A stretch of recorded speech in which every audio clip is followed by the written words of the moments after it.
Now, Natalie, a lot of people would probably say, it's very difficult to go into a hospital and tell a doctor no or go against their wishes. Did you already have some skepticism of conventional medicine before your diagnosis, or were you completely on board with, the medical world and conventional treatments even before that? I personally was not sick before, so I Hmm. wasn't really in touch with how the Western medicine is really working.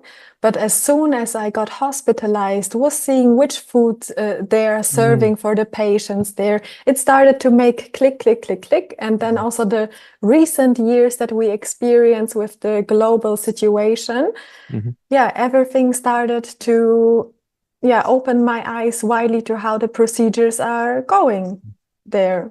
And the shocking thing was that no one really asked about the root cause of my health Hmm. problems. And now, working with so many clients as well, I know that if we just cut out a brain tumor, for example, or any tumor, and we don't look at the root cause, it might just grow back because the underlying issue is not solved. Yeah, it's funny. We look at so many people out there, such as TEDx speakers and everything, and all these experts, and all of them from Sinek has a whole book about it. Start with why. Why am I Mm-hmm, going through this? Why is this happening? Right? What is your why? People say. What is your passion in the world? And yet in medicine, they never ask why.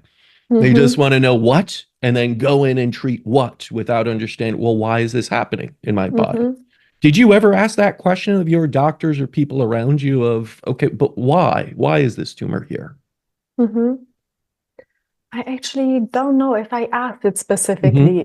Like doctors also don't have much time to spend with you for long Right. conversations. So sometimes it was like quick visits, then maybe a nurse coming in. Um, so it wasn't really the time to talk in depth about topics like that. It was told to me that it's MS, for example. It's a typical disease for women my age. Oh, That's what I wow. heard.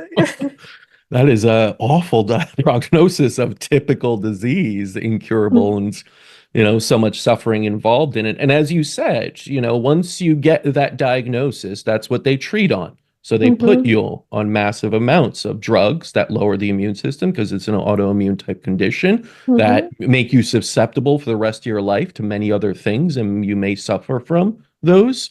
So it's not just that, it's a typical diagnosis. The treatment is one that also lowers your quality of life for the mm-hmm. rest of the time, which they usually won't tell you about. And again, without the whys, it seems like a strange thing to just throw drugs at a diagnosis. But that's how conventional medicine works. And people have a lot of faith, unfortunately, sometimes too much in the conventional realm. You went against that, you got better in 2 months.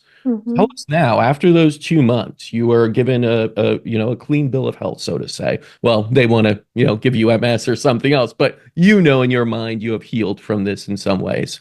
What happened next after that? Mm-hmm. Yeah, I was focusing a lot on myself, really prioritizing my needs, my body first.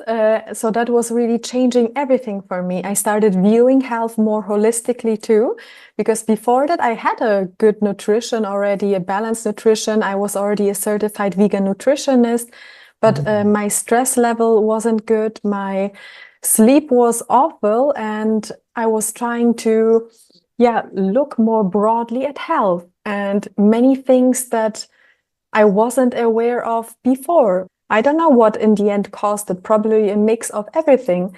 Yeah. So I started really detoxing my body, started looking on how can I even calm myself more down? How can I relax my nervous system?